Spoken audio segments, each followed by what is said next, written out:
প্রাথমিক বিদ্যালয়ে ধর্মীয় শিক্ষক নিয়োগ যুক্তিগত বাস্তবতা শীর্ষক জাতীয় সেমিনার 2025-এর সম্মানিত সভাপতি, সম্মানিত আজকের এই আয়োজনের প্রধান অতিথি এবং প্রবন্ধ উপস্থাপক সহ মঞ্চ উপবিষ্ট আলোচকবৃন্দ, বিদগ্ধ পণ্ডিত বৃন্দ,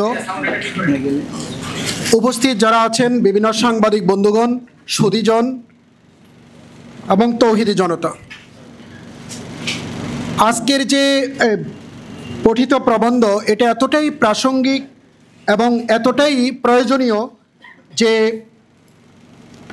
আমরা একটু গভীরভাবে যদি বাস্তবতার আলোকে আমরা দেখি তাহলে আমরা দেখব যে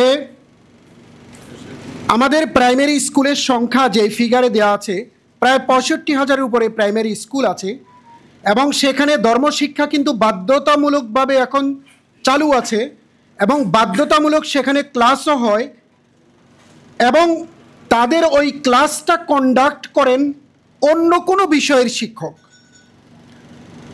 ফলে এখানে যে থিওলজি বা ধর্মবিজ্ঞান বা ধর্মতত্ত্বের যে বই, সেখানে তৌহিদ, রিসালাত বা থিওলজির অন্যান্য গুরুত্বপূর্ণ বিষয়াবলী যেগুলো একাডেমিক্যালি একটা ব্যক্তি স্নাতকোত্তর পর্যন্ত পড়ে যে জ্ঞান আহরণ করে তিনি এই ইসলামী শিক্ষার ক্লাস নেন না, বরং নেন গণিতের, ইংরেজির এবং বাংলার। এবং যেখানে শিক্ষক স্বল্পতা আছে প্রান্তিক জনগোষ্ঠীর গ্রামগুলোর প্রাথমিক বিদ্যালয়গুলোতে, সেখানে দেখা যাচ্ছে ভিন্ন ধর্মাবলম্বী কোনো শিক্ষক সেখানে ক্লাস নিচ্ছেন। তাহলে বাংলাদেশে তো আলেম ওলামা, ইসলামী চিন্তাবিদ, ইসলামিক স্কলার এবং স্নাতকোত্তর পাশ করা লোকের এত অভাব পড়ে নাই যে অন্য সাবজেক্টের টিচারকে এখানে ক্লাস নিতে হবে। তার মানে এটা দীর্ঘকালীন সময় সুগভীর ষড়যন্ত্রের একটা অংশ হিসেবেই মূলত আমাদের এই প্রাথমিক বিদ্যালয়ের সুকুমার প্রবৃত্তি সম্পন্ন শিশু কিশোরদের মনোজগতে অ্যাকচুয়াল রিলিজিয়নের যে দৃশ্যকল্প উপস্থাপন প্রক্রিয়া, এটাকে ব্যাহত করার জন্য একটা নীল নকশার অংশ হিসেবে এখানে শিক্ষক নিয়োগ দেওয়া হয়নি। আপনারা 2010 সালের জানুয়ারিতে ইসলামিক ফাউন্ডেশনে এক মিটিংয়ে এই যে ফ্যাসিস্ট শেখ হাসিনা সেদিন বলেছিল যে সরকার সারা দেশের প্রতিটি প্রাথমিক বিদ্যালয়ে একজন করে ধর্মীয় শিক্ষক নিয়োগ কার্যকর করবে। প্রথম আলো 21শে জানুয়ারি 2010 সালে সেটা পাবলিশড হয়েছে। এটা ছিল তার মুখরোচক বক্তব্য, কারণ 2013 সালে ইলেকশনের যে তার একটা অন্যতম কৌশল। মূলত এটা বাস্তবতা আলোর মুখ দেখেনি।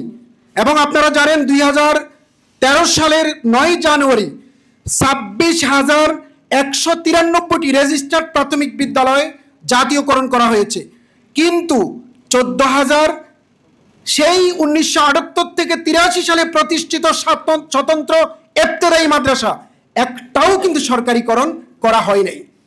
এখন বাস্তবতাটা কি? বাস্তবতাটা হলো যে প্রাথমিক বিদ্যালয়ে ধর্মীয় শিক্ষা আছে, ধর্মীয় শিক্ষার পিরিয়ড আছে, কিন্তু সেখানে শিক্ষক নিয়োগ নাই। এটা শিক্ষক নিয়োগ দেওয়াটা কত গুরুত্বপূর্ণ এটার প্রতি ফোকাস না করে এখন গানের শিক্ষক, নাচের শিক্ষক, চারু কারু ইন্ট্রোডিউস করা হচ্ছে এবং এখানে 90% মুসলমানের ট্যাক্সের টাকা রাষ্ট্র পরিচালিত হয় এবং এই ট্যাক্সের টাকা তাদের চিন্তা চেতনার আলোকে এখানে বহিঃপ্রকাশ ঘটবে না, এটা কোনোভাবেই মেনে নেওয়া যায় না। আমরা আমাদের আদি ইতিহাস দেখি, সেই 1270 খ্রিস্টাব্দ দিল্লির সুলতানাতে গিয়াসউদ্দিন বলবন, তিনি সেখানের 10 বছরের অভিজ্ঞতা সম্পন্ন প্রাজ্ঞ, দক্ষ, প্রথিতযশা এক ইসলামিক স্কলারকে এই সোনারগাঁয়ে নিয়ে আসছেন। সোনারগাঁ ঢাকা থেকে 16 মাইল পূর্ব দিকে মুগরাপাড়া গ্রাম, এই গ্রামের 3.5 কিলোমিটার পূর্ব দিকে পাখিডাকা ছায়াডাকা এক শান্ত অঞ্চলেরই নাম সোনারগাঁ। এখানে একসময় বাংলার রাজধানী ছিল। সেই শরফুদ্দিন আবু তাওয়ামা যখন এখানে আসেন, তিনি টানা 30 বছর এখানে দার্স ওয়া তাদরিসে মশগুল ছিলেন। ওই শিক্ষা ব্যবস্থা ছিল ইন্টিগ্রেটেড এডুকেশন, সেখানে ফিজিক্স, কেমিস্ট্রি, মেটাফিজিক্স, মান্তিক, তর্কশাস্ত্র থেকে শুরু করে কুতুবি সিত্তার পাঠদান হতো। তার মানে ধর্মীয় শিক্ষাটা তার পাশাপাশি দুনিয়ার শিক্ষাটা ইন্টিগ্রেটেড ছিল। এবং 1202 খ্রিস্টাব্দ আলাউদ্দিন হোসেন শাহী ফিরোজপুরের রাজধানী, গড়ের রাজধানী ফিরোজপুরে তিনি দাসবাড়ি মাদ্রাসা প্রতিষ্ঠিত করেছেন। সেখানে ইয়াজদিদ্দিন আল বাকশি তিনি কুতুবি সিত্তাকে হাতে লিখতেন, সেখানেও ভূগোল, রসায়ন, ফিজিক্স, কেমিস্ট্রি পড়ানো হতো। আমাদের আদি ইতিহাস মাদ্রাসা ইতিহাস, আদি ইতিহাস ইসলামী শিক্ষার ইতিহাস, আরবির ইতিহাস। ফোর্ট উইলিয়াম কলেজ প্রতিষ্ঠিত হয়েছে 1801 সালে। 1801 সালের আগে কলেজ শব্দটা ভারতীয় উপমহাদেশে ছিল না।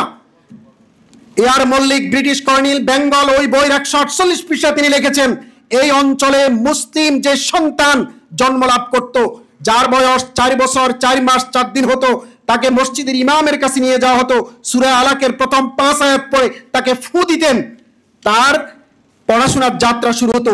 এডুকেশন এন্ড রিলিজিয়ন একই জায়গা থেকে চলতো। এই কারণেই আমরা দেখি আব্বাসী আমলে যে কানুন ফিত্তিব লিখেছেন ইবনে সিনা, তিনি কিতাবুল মানসুরিও লিখেছেন। কিতাবুল মানসুরি 10 খণ্ডে বিভক্ত, কিতাব কানুন ফিত্তিব 10 খণ্ডে বিভক্ত। ডক্টর ওসলার সেটাকে চিকিৎসা বিজ্ঞানের বাইবেল বলেছে, এবং তিনি অঙ্কশাস্ত্রবিদ ছিলেন, ভূগোলবিদ ছিলেন। মুসা আল খারেজিমি সূরাতুল আরব পৃথিবীর মানচিত্র অঙ্কন করেছেন। আলজেব্রা, এই সমস্ত ফিরদাউস আল হিকমা ফিত্তিব চিকিৎসা বিজ্ঞানের বাইবেল হাসান ইবনে হাইসাম তিনি লিখেছেন। তিনি ম্যাগনিফাইং গ্লাস আবিষ্কার করেছেন। আমাদের পূর্বপুরুষ, আমাদের আদি ইতিহাস, মুসলমানদের আদি ইতিহাস ইন্টিগ্রেটেড এডুকেশন ইতিহাস।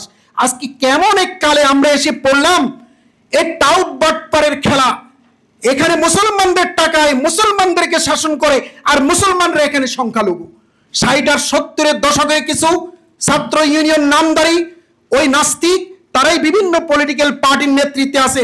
এই লোকগুলোই মূলত শিক্ষা ব্যবস্থাপনায় রিলিজিয়নকে এক্সাইটেড করে দিয়েছে।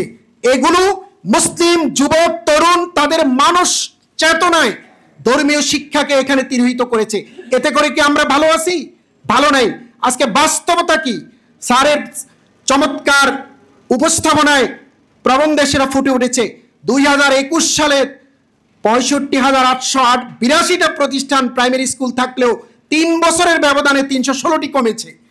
এবং 2024 সালের তথ্য মতে ঝরে পড়েছে 16.25% শিক্ষার্থী প্রাইমারি স্কুল থেকে, এবং 50 জনের কম শিক্ষার্থী আছে প্রায় 300টি সরকারি প্রাথমিক বিদ্যালয়ে।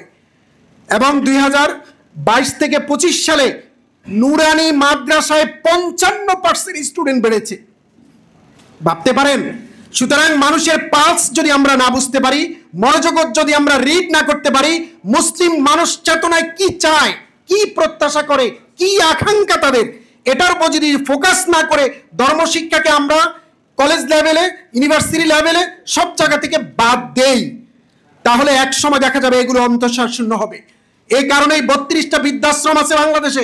সবচেয়ে বেশি বড় বৃদ্ধাশ্রম সিরাজগঞ্জে সরকারিভাবে প্রতিষ্ঠিত হয়েছে। ওই বৃদ্ধাশ্রমে কোনো মাদ্রাসা শিক্ষার্থী নেই, প্র্যাকটিসিং মুসলিম নেই, ইসলামী যে কোনো দলেরই নেতাকর্মী ওখানে নেই। এবং বাংলাদেশে 50,000-এরও বেশি মাদকাসক্ত নিরাময় কেন্দ্র আছে, একটাতেও কোনো মাদ্রাসা শিক্ষার্থী নেই, প্র্যাকটিসিং মুসলিম নেই, কোনো ইসলামী দলের নেতাকর্মী কেউ নেই। বাংলাদেশে 2022 সাল প্রথম আলোর রিপোর্ট, বাংলাদেশে 80 লক্ষ লোক মাদকাসক্ত। 2025 সালে সেটা বেড়েছে 83 এবং 84 লক্ষের মতো তারা বলেছে। এই সংখ্যা বিগ অ্যামাউন্ট, কোনো মাদ্রাসা শিক্ষার্থী নেই। সুতরাং রিলিজিয়ন এবং ইসলাম চর্চা মৌলিকভাবে মানুষকে বিশুদ্ধ এবং মানুষকে শুদ্ধাচারী জীবন ভাবনায় আকৃষ্ট করে।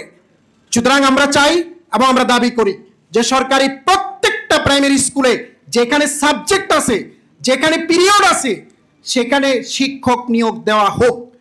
এটা বাংলাদেশের 90% মুসলমানের দাবি, ঠিক কিনা বলেন? ধন্যবাদ সবাই।